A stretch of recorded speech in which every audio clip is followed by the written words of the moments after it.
नमस्कार मंडळी, आज आपण मिथुन राशीबद्दल जाणून घेऊयात. मिथुन राशीवर बुध ग्रहाचा अंमल असल्याने या राशीत पूर्णपणे बुधाचे गुणधर्म पाहायला मिळतात. या व्यक्ती व्यवहारात अत्यंत हुशार असतात, व्यवहार चतुर असतात, हिशोबात प्रामाणिकपणा असतो, कुठल्याही गोष्टीचे नियोजन आखणी प्रभावी असते.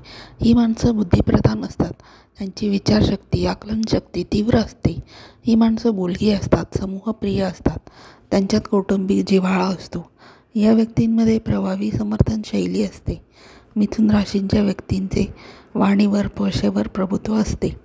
या मंडळींना लेखनाची आवड असते, वाचनाची आवड असते, बुद्धिबळ कॅरम सारख्या बैठ्या खेळांकडे कल असतो. या व्यक्ती रसिक असतात, त्यांची वृत्ती व्यासंगी असते.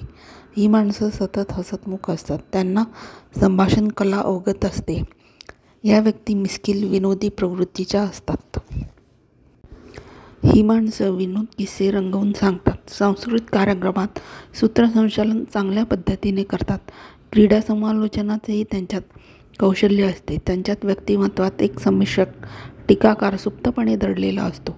या मंडळींची स्मरणशक्ती चांगली असते. ही माणसं सडपातळ देहयष्टीची, काहीशी ठेंगणी अशा स्वरूपाची असतात. डोळ्यात तांबूसपणा असतो, डोके बाजूला लांबट असते. मिथुन राशीच्या मंडळींना विशेषतः बुधवार शुभ असतो. वयाच्या 32व्या वर्षानंतर मिथुन राशीच्या मंडळींचा उत्कर्ष होतो. मिथुन राशीचं माणसं मोकळ्या मनाची असतात. ही माणसं गप्पिष्ट असतात. मिथुन राशीच्या द्वितीय स्थानी म्हणजे कुटुंबस्थानी कर्क रास असते, त्यामुळे या मंडळींचा कल धनसंचयाकडे असतो.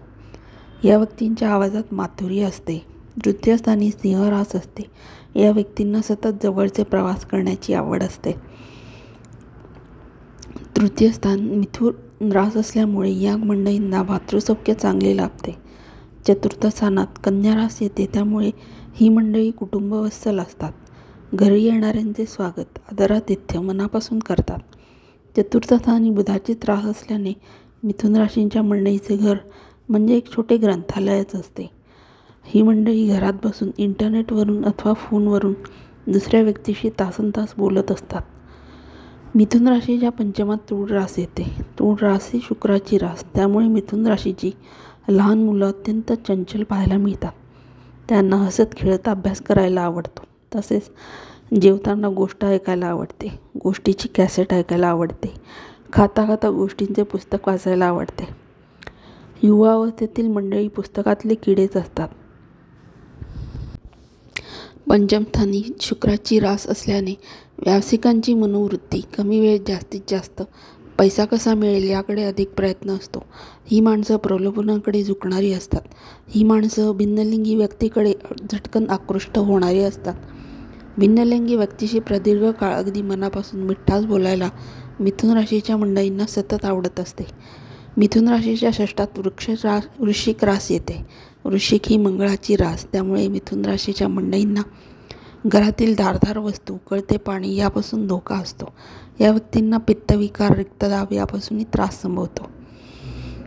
षष्ठात वृश्चिक रास असल्याने मिथुन राशीची मंडळी प्रसंगी दुसऱ्याला वर्मी लागेल असे बोलतात. वेळ साधून दुसऱ्यावर शाब्दिक प्रतिकार करतात. सप्तमात धनुरास येते, त्यामुळे या राशीच्या व्यक्ती वैवाहिक साथीदाराशी सामंजस्याने वागतात. वैवाहिक साथीदाराशी ही मंडळी एकनिष्ठ असतात. संसारात आदर्शवादाचे पालन करतात. मिथुन राशीच्या अष्टमात मकर तर नवमात कुंभरास येते. या दोन्ही राशी शनीच्या अंमलाखाली येतात, त्यामुळे मिथुन राशीला शनीची संमिश्र फळं मिळतात. मिथुन राशीच्या दशमात मीन रास येते, त्यामुळे या राशीच्या व्यक्तींकडून आयुष्यात सत्कर्म घडते. तर मंडळी, कशी वाटली तुम्हाला मिथुन रास? पुढची कोणती रास हवी आहे कमेंटद्वारे नक्की कळवा. धन्यवाद.